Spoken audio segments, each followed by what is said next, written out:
Olá, saudações a todos que estão vendo esse vídeo. Meu nome é Arte Barbosa Correia, sou aluna da Unisanta, no curso de Letras, Português e Inglês. E esse é o meu trabalho de conclusão de curso. Eu escolhi uma linha quali quantitativa, levantando reflexões e trazendo alguns números também. Então, o tema do meu TCC é a influência da internet na linguagem e os impactos da educação na tecnologia. Então, a gente vai trazer aqui algumas questões de linguagem durante o TCC e o impacto da educação, né, na tecnologia, nas plataformas de ensino, como, por exemplo, a que eu usufruo, né, que é o AVA, da Unisanta EAD. Então, vamos começar. A introdução aqui, eu venho trazendo alguns dados a respeito da internet no Brasil. Os dados são do IBGE, estão na referência bibliográfica, os links que eu usei para estudar esses números. Então a gente já começa aqui falando sobre a tecnologia no globo, né? Que, num geral, a tecnologia fez um boom em todo o planeta e todas as culturas sofreram impactos por conta da tecnologia. Porque algumas coisas analógicas foram retiradas, enfim, o celular é muito presente, globalmente falando. Então isso trouxe também um impacto para o nosso país, né? A nossa nação brasileira, em todo o território. Porque no Brasil, por ser um país continental, existem muitas culturas, jeitos de falar, culinárias, enfim, né? É uma cultura bem diversa, mas toda ela foi impactada por conta da tecnologia e principalmente, né, pelo acesso à internet. Então, em 2022, as escolas públicas e privadas de vários níveis de ensino tiveram que adaptar os seus conteúdos, os seus métodos, para poder fazer ministrações à distância, porque nós estávamos passando aqui no Brasil, né, o começo, né, do Covid aqui em território brasileiro, em 2020. As aulas foram suspensas por algum período de tempo, mas logo as instituições, enfim, toda a sociedade, né, deu um jeito de driblar a distância e continuar tocando os estudos, os trabalhos, as coisas através da internet. Né? E isso modificou a maneira que a educação é vista hoje, mesmo pós-pandemia. Né? Muitas pessoas ainda estão exercendo os trabalhos através do home office, que é uma modalidade que é permitida graças à internet, né?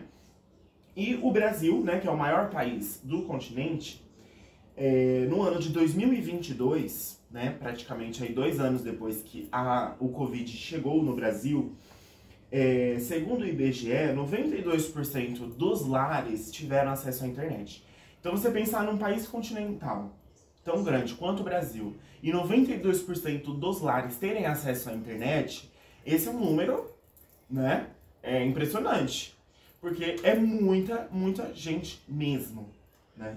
E engraçado pensar que esse número veio 2 anos depois da pandemia. Então, provavelmente, a gente pode refletir aqui nesse trabalho nos impactos, né, que a pandemia, a internet tiveram na educação e vice-versa, porque a educação por si só já tem a sua demanda.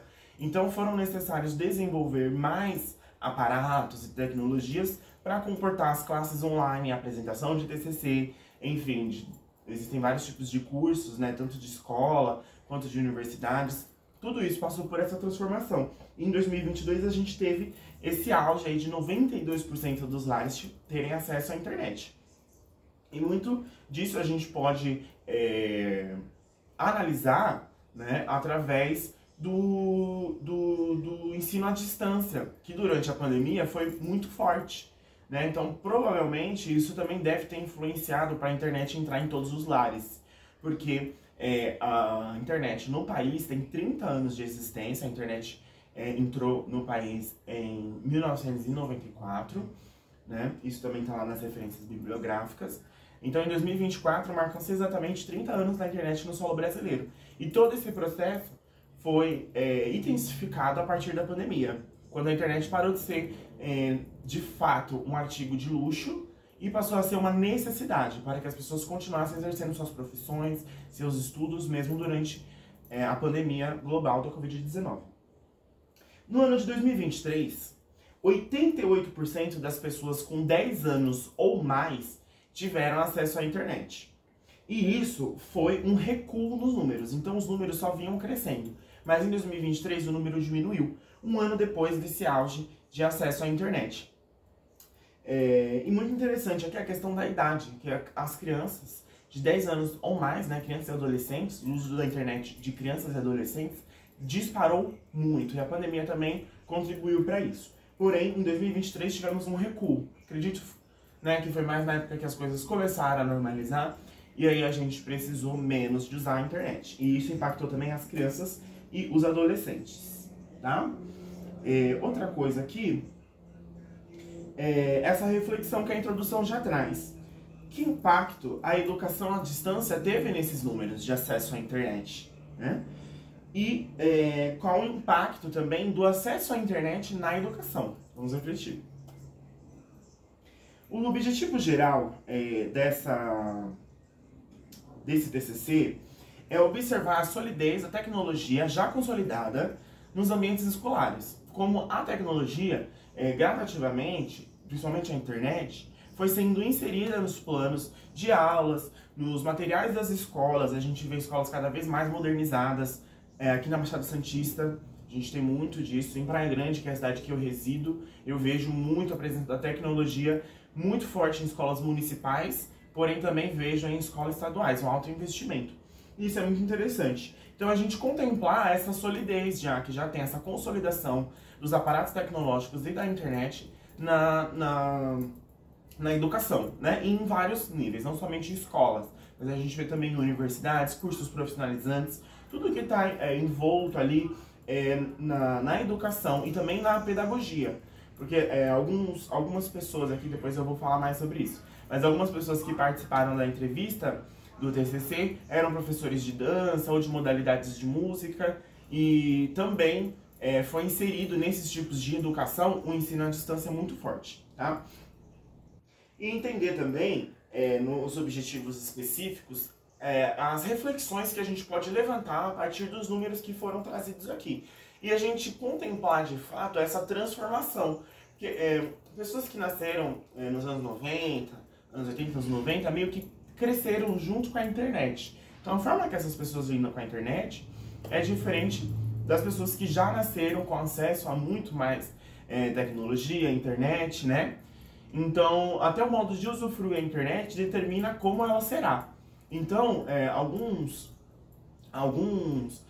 professores que utilizam a internet na sala de aula, usufruem da internet de uma forma que às vezes os alunos não usufruem, por conta das questões geracionais do desenvolvimento, enquanto a internet estava sendo desenvolvida também, tá? Então, ao passo que a gente aprendeu a usar a internet e se desenvolveu com a internet, ela também se desenvolveu para nós, certo? Entendendo essa demanda. Beleza? Então, aqui trazendo principalmente a questão regional, que essa entrevista foi feita por pessoas de São Paulo e da Baixada Santista. Então, os cenários que vão ser trazidos aqui são bem próximos da nossa realidade aqui, tá? Então, a metodologia foi uma pesquisa através do Google Forms com aproximadamente 50 pessoas, tá? Pessoas que residem na Baixada Santista e fora dela, ok? E aí foram levantadas questões a respeito da educação num todo e do processo de ensino-aprendizagem. Como a linguagem empregada nos processos de ensino e aprendizagem foram modificadas por conta da internet. Então, mais pra frente eu vou destrinchar melhor esse pensamento, segura ele aí, você vai entender melhor essa relação da linguagem, a internet e o ensino e o processo de ensino-aprendizagem, né? E essa pesquisa foram feitas com pessoas que eram estudantes, professores, mas também pessoas que trabalham em áreas periféricas a essas funções dentro da unidade escolar. Então tem secretárias, pessoas que são agentes de limpeza e etc. Então todas as pessoas de fato que estão envolvidas no processo de educação, a tia da portinha lá que abre o portão, né, a monitora, a inspetora, então todas as pessoas também participaram dessa pesquisa. Porque o processo de educação ele não se dá somente dentro da escola, né? Todas as pessoas são agentes de educação. E isso a gente já viu em aulas do próprio curso de letras, português e inglês, ministrado na Unisanta, modalidade EAD. Então, aqui eu vou começar a trazer os números para vocês, eu vou falar um pouco dos números e vou mostrar os gráficos também, que vão estar disponíveis no slide, certo? Então a gente já começa aqui, o primeiro número que eu gostaria muito de trazer é que 100% das pessoas entrevistadas utilizam de aparelhos eletrônicos e ou internet para ensinar ou aprender as questões que estão envolvidas. Então, quem faz curso de dança já usa aparelhos eletrônicos, usa a internet para aprofundar os estudos, universidades, escolas, que são coisas, né, que a gente já tem, mas também, por exemplo, cursos de reciclagem, de pessoas que trabalham em outros ambientes dentro da escola, tudo isso está dentro dessa possibilidade de a gente usar aparatos eletrônicos e a internet para conseguir estabelecer esse processo de ensino-aprendizagem. Então, 100% das pessoas já utilizam. Então, a gente já passou daquela fase transitória, né? De, a internet está começando a entrar nas escolas, os aparelhos eletrônicos estão começando a entrar nas escolas. Então, eles já entraram, já são consolidados. E os nossos pequenos têm muita intimidade com esses aparelhos. Então, é de extrema importância que nós também nos adaptemos, né, à realidade dos alunos que nós temos. Isso também está no livro que fala sobre a reinvenção pedagógica, né, dentro das escolas, que vai estar lá na referência bibliográfica. Um livro muito interessante, falando sobre a revolução dos professores, né, que tiveram que se adaptar a esses aparelhos, à internet, essas linguagens e tudo que circula na internet para conseguir estabelecer esse processo de ensino e aprendizagem. Ok? 59,3% dos entrevistados, ou seja, mais da metade, afirmaram lidar bem com a linguagem mista. Então, essa informação traz a respeito de que a linguagem culta, culta, né, da língua norma culta, ela não é mais tão empregada quanto antes, né? A gente que teve acesso a histórias dos nossos pais, dos nossos avós na escola, a gente sabe que as técnicas, né, de ensino, a pedagogia que se exercia dentro desses ambientes era bem diferente, por vezes hostil, por conta da palmatória, que a gente conhece também. Mas hoje em dia não, a gente vê os professores mais despojados e os alunos até preferem que as aulas sejam transmitidas aqui numa linguagem mais informal e que eles se dão bem. Quanto mais gírias, dialetos, jargões, tudo que o professor usa ali de aparatos de linguagem que seja muito próximo da realidade dos alunos, isso aproxima o aluno, então, do processo de ensino-aprendizagem. E é uma característica interessante, né? Mas a gente já tem aqui mais da metade das pessoas afirmaram que lidam muito bem com aulas que não usam a norma culta da língua. Então, não tem mais aquela necessidade de apego. É sim necessário ensinar a norma culta da língua, porque existem algumas situações que é necessário a gente empregar essa língua, né? Essa linguagem, essa forma da língua, né? Mais culta, mais correta. Porém, no ambiente de ensino-aprendizagem, os professores e os alunos que participaram dessa pesquisa votaram que lidam bem com a linguagem mista. Isso é um dado muito interessante.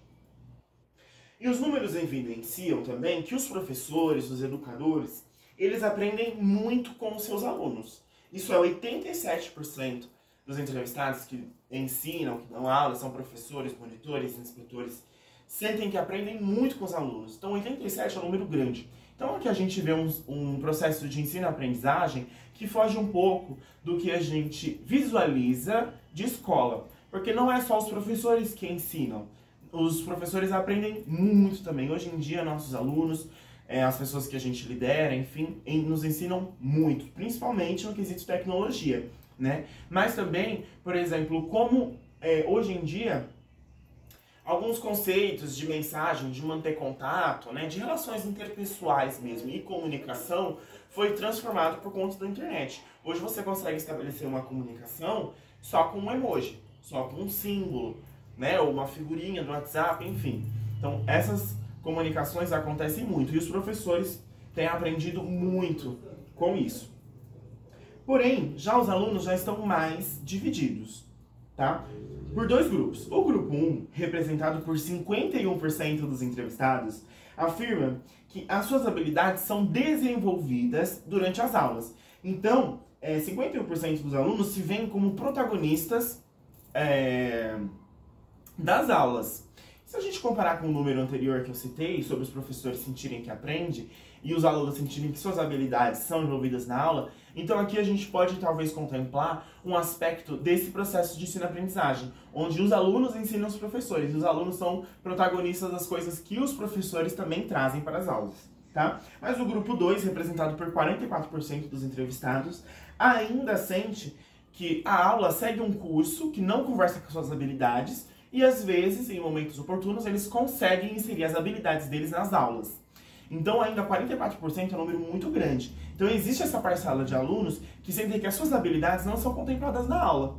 Então, a gente pode refletir a respeito disso, porque ainda existe uma grande parcela de aluno que se sente distante do ambiente escolar, dos processos de ensino-aprendizagem que acontecem dentro e fora da sala de aula, né? E isso pode vir aqui de muitas questões, porque com o uso da tecnologia, muitas habilidades, tipos de inteligência e até profissões nasceram, surgiram, e nem todas são contempladas na escola. Então ainda existe uma grande parcela de alunos aqui que sentem que não participam ativamente das aulas, sendo, né, os alunos sendo mantidos como telespectadores do processo de ensino-aprendizagem.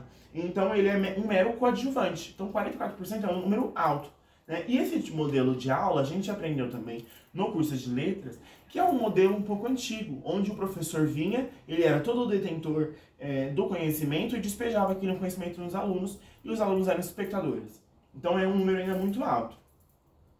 Então aqui, os gráficos, ó, você utiliza ferramentas digitais para o processo de aprendizagem? 100% das pessoas que participaram responderam, tá? 50 respostas esse número.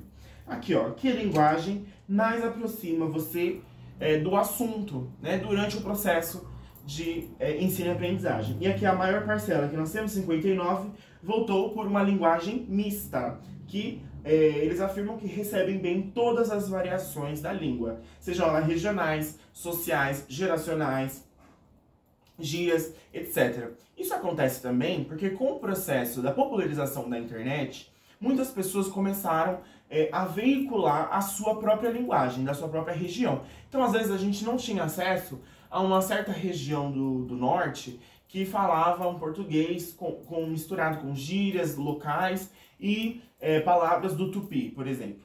Tá? Vamos supor, isso não é um dado oficial, estou apenas supondo. Então, a gente não tinha acesso a esse tipo de linguagem, mas com a internet, pode ser que essas pessoas que têm esse tipo de linguagem do norte publicaram vídeos que chegaram ao pessoal do sul, por exemplo, que tem uma linguagem totalmente, uma influência cultural totalmente diferente do norte. Então, começou a estabelecer essas trocas regionais. Então, hoje as pessoas compreendem, sim, muito mais gírias do que antigamente. Gírias, dialetos, essas questões regionais, de sotaque, expressões, tudo isso foi veiculado na internet. Então, essa popularização, eu acredito que colaborou, né, através dos dados a gente consegue refletir a respeito disso, que houve sim essa colaboração da popularização dessas línguas não formais. Para os educadores aqui, foi perguntado se eles sentem que os alunos, os educandos, ensinam coisas a eles. E aqui a maior parcela, né, 87%, respondeu que sim, que aprende muito. Mas ainda assim, tivemos aqui um número de 12% que votou que não aprende com os alunos. Então fica uma reflexão aí pra gente, às vezes, se colocar nesse lugar de se permitir aprender com os alunos, certo? Que o processo, ele é cruzado de ensino-aprendizagem hoje em dia. E aqui para os educandos, que foi o dado que eu trouxe agora há pouco. Então, uma grande parcela sente que as suas habilidades são contempladas, isso é muito bacana, porque eles se sentem protagonistas das aulas. E ainda, aqui essa outra parcela que sente que não participa muito das aulas e que é tido como um espectador dos conteúdos que são ministrados pelos professores. Aí aqui tem mais resultados dessa pesquisa. Por quê? Na parte 2 dessa pesquisa, a gente foi perguntando para as pessoas entrevistadas a respeito das matérias escolares que eles tinham menos afinidade. E adivinhem só, gente, matemática, disparado, é a matéria menos gostada, menos adorada por todas as pessoas que estão no processo ainda de alfabetização, ou pessoas que já passaram por esse processo. Matemática é a matéria que as pessoas menos gostam, tá? Então, é um número muito grande, foi 48% dos votos, isso foi quase metade das pessoas não gostam de matemática. Logo em seguida ficou educação física, com 38% dos votos. O que é muito interessante, porque a gente vê aqui dois opostos, né? Não tem a ver com aquele conceito antigo que a gente tinha, de que pessoas que eram boas em matemática eram boas em educação física e vice-versa. Na verdade, não tem relação nenhuma. Essa questão talvez se dê mais por conta desse reflexo onde as pessoas sentem que não participam tanto das aulas. Mesmo que a educação física seja conhecida por atividades lúdicas e tudo mais, tem muita gente que não gosta, né, como a gente viu aqui. Então, matemática e educação física está no pódio disparado, tá? E aí, em terceiro lugar, 3 matérias ficaram divididas: português, ciências biológicas e geografias. Também são as matérias menos gostadas. Porém, elas só ficaram com 18% dos votos. Essas 3 matérias ficaram no terceiro lugar. Então, matemática e educação física aqui, disparado. É necessário mais pesquisas para a gente saber exatamente o porquê as pessoas não gostam tanto de matemática e de educação física, né? Mas a gente já consegue ver aqui que realmente existe um distanciamento consolidado na sociedade atual com essas questões físicas, né? Essas educações do corpo, né? Dos órgãos, das atividades físicas, bem-estar, e também de matemática, que envolve raciocínio, lógica. Então, são aspectos bem interessantes para a gente observar e refletir a respeito disso. E português ainda em terceiro lugar. Então, por mais que muitos de nós ainda gostemos de português, né? A gente que está aqui no curso de letras, a gente gosta de ler, de estudar, de aprender, porém ainda existem muitas pessoas que não se dão bem com a língua materna do país. E eu acredito que esses números, se a gente fizesse mais pesquisas, seriam ainda mais impressionantes, tá? E aí, logo na sequência, imaginando um futuro de possibilidade de desenvolvimento, de adaptação, foi perguntado aos entrevistados quais matérias eles gostariam que fossem inseridas nos quadros escolares, nas grades de ensino, etc. Por conta, né, considerando o cenário atual de tecnologia, das coisas que nós que estamos já numa fase adulta, lidando com as questões da sociedade moderna, como a gente lida com as questões que acontecem hoje em dia, por exemplo, marketing digital, banco digital, todas essas questões digitais que foram inseridas, que às vezes a gente não tem ministração dessas matérias na sala de aula específico. A gente ainda tem alguns conceitos que estão congelados, que não acompanharam ainda todo esse processo rápido, né, de desenvolvimento da tecnologia e da internet. Então, considerando, né, hoje em dia a gente tem banco digital, a gente tem várias questões políticas, a mídia, né, que é muito rápida, as informações divulgadas com muita agilidade. Que tipo de educação que deveria ser inserida nas escolas para preparar os nossos alunos para esse cenário atual, né? E aí, olha só que interessante. Se no primeiro cenário matemática era mais odiada, digamos assim, nas matérias que foram inseridas, a matemática volta, só que transformada. Porque as pessoas votaram, maioria delas, um número de 64% dos entrevistados votaram que gostariam de ter aulas de educação financeira.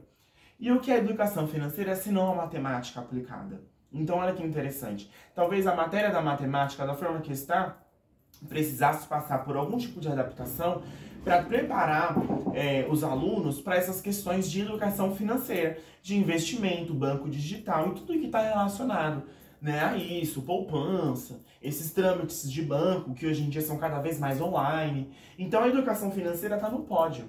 Olha só que interessante. Então as pessoas não gostam de matemática, mas elas querem aprender matemática. Então isso traz uma possibilidade muito bacana para a gente de desenvolvimento, né? Existe um resgate da educação que pode sim ser feito, porque hoje existe muito aquele estigma da educação ser sucateada. Só que a educação sucateada talvez não tenha só a ver com aparatos tecnológicos nas escolas e aulas dinâmicas, onde se falam linguagens mistas, se consideram gírias para o aprendizado, não. Talvez seja também necessário transformar as matérias para aplicar elas para as nossas realidades de hoje em dia, contando com tantos aparatos tecnológicos, a velocidade das informações e tudo mais. Então, educação financeira, 64% dos votos, como uma matéria aí que as pessoas gostariam de ver inseridas nas grades escolares. Isso é muito interessante. Em segundo lugar, com 60% dos votos, nós temos educação emocional. Então, olha que interessante. A gente tem aulas de sociologia nas escolas e tudo que permeiam ali o eu, né, o ser, mas as pessoas sentem que precisam lidar melhor com as emoções humanas, entender essas relações interpessoais e ter autoconhecimento. Então a educação emocional ficou em segundo lugar, como uma sugestão de matéria que as pessoas gostariam de ver nas aulas. Isso é muito bacana também, porque traz um ar de esperança. Porque nós vemos, por conta da rapidez, né, das informações, isso gera uma certa ansiedade. Hoje a gente vê pessoas que não conseguem mais esperar tanto quanto antes. Porque antes a comunicação era estabelecida por cartas, então as cartas demoravam dias para chegar, mas hoje tudo é instantâneo. Então, talvez na educação emocional a gente pudesse aprender a reajustar esses conceitos de relações interpessoais, de autoconhecimento, e também permear ali, né, a filosofia, a sociologia, tudo que faz parte do eu, né? Porque o eu também não está sozinho, nós somos seres coletivos, como sociedade. Então, muito interessante, achei muito bacana que as pessoas se interessam tanto assim por educação emocional. E em terceiro lugar, com 58% dos votos, nós tivemos educação política.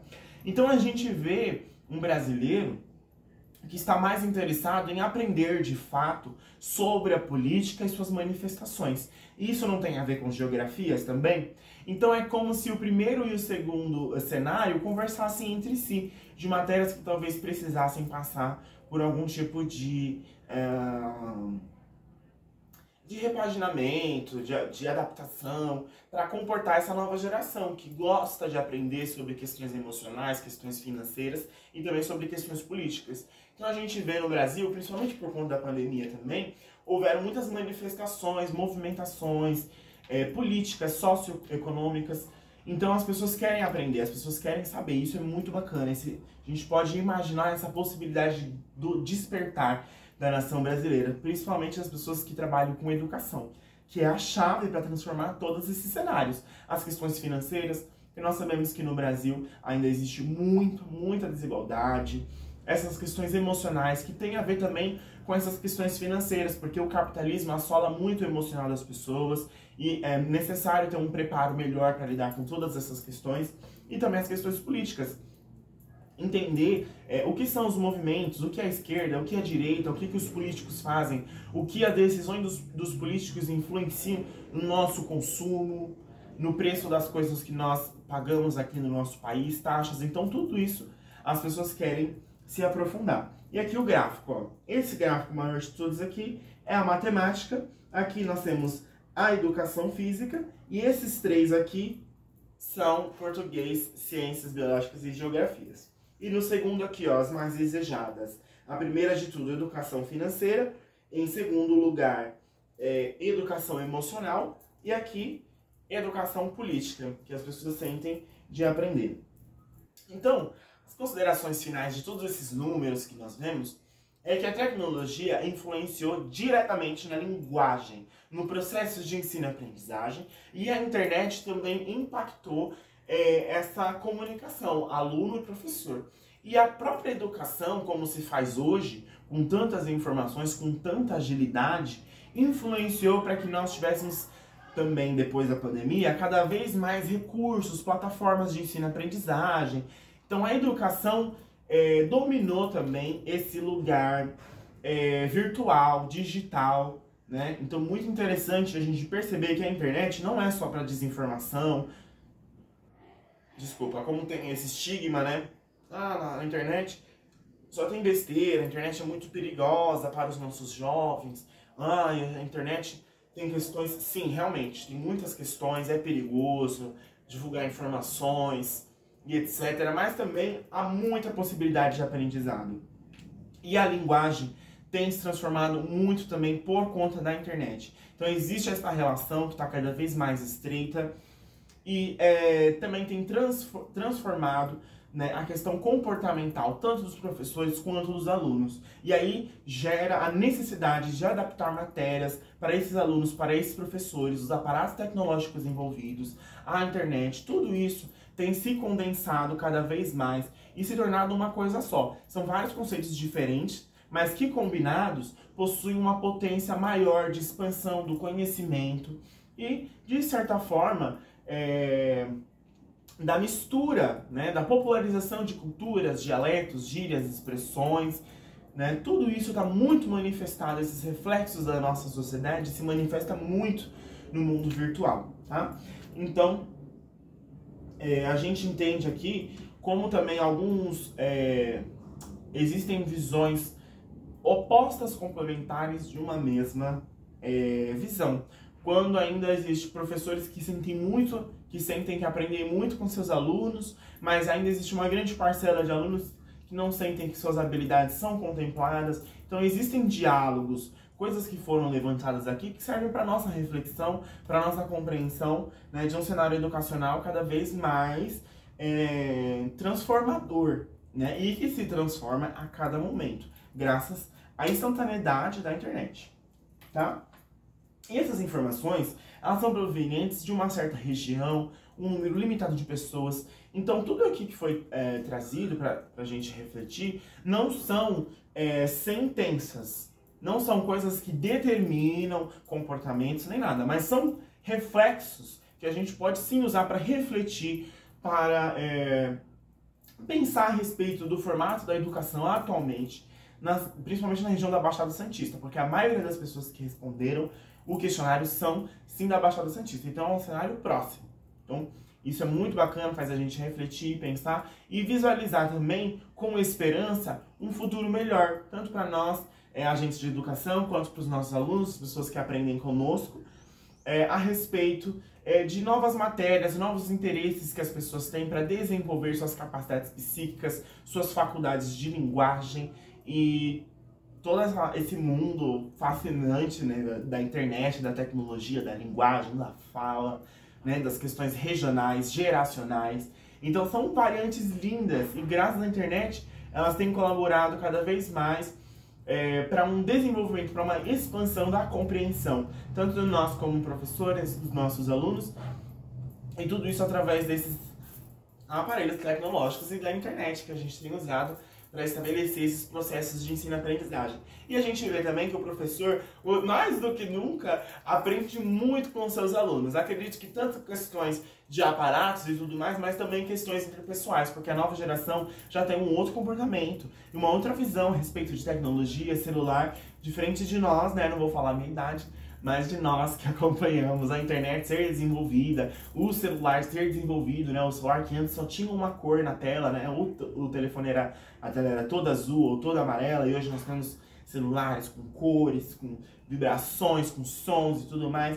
Então é muito bacana a gente compreender tudo isso e encarar isso de uma forma positiva, uma forma de possibilidade, de esperança, de transformação e de renovação, tanto para nós professores quanto para os nossos alunos. E aqui as referências bibliográficas. Eu trouxe essas 3 referências, que foram as que eu consultei de fato para desenvolver essa pesquisa quanti-qualitativa, tá? Então, a primeira, o IBGE Educa, onde eu trouxe os números de maior acesso no país, foi através do link que está disponível no slide do TCC. O segundo aqui fala sobre o uso da tecnologia de crianças e adolescentes. Também é um dado do IBGE, mas aqui eu usei um artigo da Folha, porque a Folha trouxe concentrado os maiores dados e números ali dessa pesquisa do IBGE, também disponível aqui no link. E por último, o livro, né, que eu trouxe aqui, onde tem uma citação de Girafa de 2009, que fala sobre a reinvenção da pedagogia junto, né, à tecnologia e à internet. Então, o que fala da tecnologia e da internet, né, da revolução comportamental dentro das escolas, eu trouxe desse livro também, que o link está disponível. É um livro online, então, se você se interessou sobre esse assunto, o impacto comportamental da internet na educação, você pode ir lá e pesquisar por conta própria. Eu vou ficando por aqui. Muito, muito obrigada pela atenção. E é isso, muito feliz de fazer parte dessa era tecnológica. E que venha aí mais internet pra gente, mais linguagem, mais conhecimento, mais sabedoria, que possamos aprender cada vez mais com os nossos alunos e também transmitir aquilo que nós sabemos de uma forma que eles possam usar nesse cenário tão moderno e atual que a gente está inserido hoje em dia. Muito obrigada.